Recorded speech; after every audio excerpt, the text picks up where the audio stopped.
মুসনাদে আহমদের 3618 নম্বর হাদিসে নবী করিম সাল্লাল্লাহু আলাইহি সাল্লাম বলছেন, যে হাদিসটা হযরত আব্দুল্লাহ ইবনে মাসউদ রাদিয়াল্লাহু তাআলা থেকে বর্ণিত। তিনি বলছেন, আন আব্দুল্লাহ ইবনে মাসউদ রাদিয়াল্লাহু তাআলা আনহু আনিন নবী সাল্লাল্লাহু আলাইহি সাল্লাম ক্বালা লানাল্লাহু আকিলার রিবা। নবী করিম সাল্লাল্লাহু আলাইহি সাল্লাম বলছেন যে লানাল্লাহু, আল্লাহ তাআলা লানত দিয়েছেন। আল্লাহ তাআলা কি দিয়েছেন? লানত দিয়েছেন। গত সপ্তাহে শুনেছেন লানা রাসূলুল্লাহ সাল্লাল্লাহু আলাইহি সাল্লাম।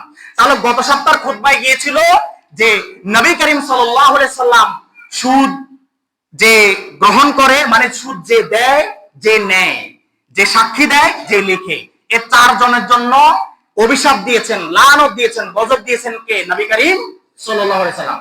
আজকে শুনে নেন, আজকে আল্লাহ তাআলা বলছেন ক্বালা লানাল্লাহু, আল্লাহ তাআলা গজব দিচ্ছেন, অভিশাপ দিচ্ছেন, লানত দিচ্ছেন আকিলার রিবা, যে ব্যক্তি সুদ খায়, যে ব্যক্তি সুদ খায়, সুদখোর, অমুকিলাহু, যে সুদ দেয়, ওয়াশাহিদাইহি, এবং যারা সাক্ষী থাকে, ওয়াকাতিবাহু, এবং যে লিখে।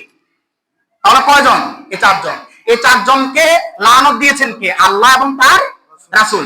তাহলে এবার স্পষ্ট করে আপনারা শুনুন যে যদি আপনি সুদ খান, সুদের সাথে জড়িত থাকেন, তাহলে আল্লাহ তাআলা বলছেন কোরআনের মধ্যে যে হে বান্দা, তোমরা যারা সুদের সাথে জড়িত আছো, তোমরা আমি এবং আমার রাসূলের সাথে যুদ্ধ করার জন্য প্রস্তুত থাকো। 1 নম্বর হুঙ্কার।